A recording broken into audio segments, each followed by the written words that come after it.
మీకు బాగా స్పైసీగా టేస్టీగా ఉండే చికెన్ కర్రీ అంటే ఇష్టమా? అయితే రండి, ఆథెంటిక్ స్పైసెస్తో ఈ తెలంగాణ చికెన్ని చాలా సింపుల్గా ఈజీగా ఎలా చేసుకోవాలో చూద్దాం. చికెన్ని ముందుగా ఇలా చిన్న చిన్న ముక్కలుగా కట్ చేసుకోవాలి. తర్వాత ఉల్లిపాయల్ని సన్నగా తరిగి కొత్తిమీరని కూడా తరిగి పెట్టుకోవాలి.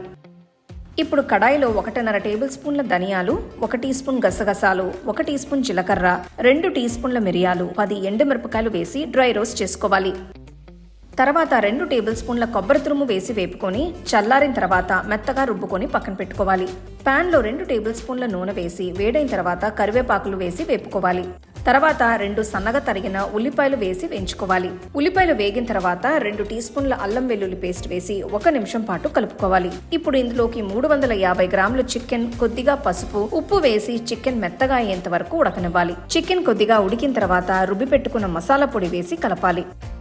కొద్దిగా నీళ్లు పోసి మూత పెట్టుకుని 15 నిమిషాలు ఉడకనివ్వాలి. ఫైనల్ గా 1 టీ స్పూన్ గరం మసాలా, కొద్దిగా తరిగిన కొత్తిమీర వేసి ఫినిష్ చేసుకోండి. లాస్ట్ గా రుచి చూసి టేస్ట్ కి తగ్గట్టు ఉప్పు అడ్జస్ట్ చేసుకుంటే స్పైసీ తెలంగాణ చికెన్ రెడీ. చేసిన వెంటనే బాగా వేడిగా మీకు నచ్చిన రోటీతో గానీ రైస్ తో గానీ పెట్టుకొని తింటే అబ్బా అద్రింది.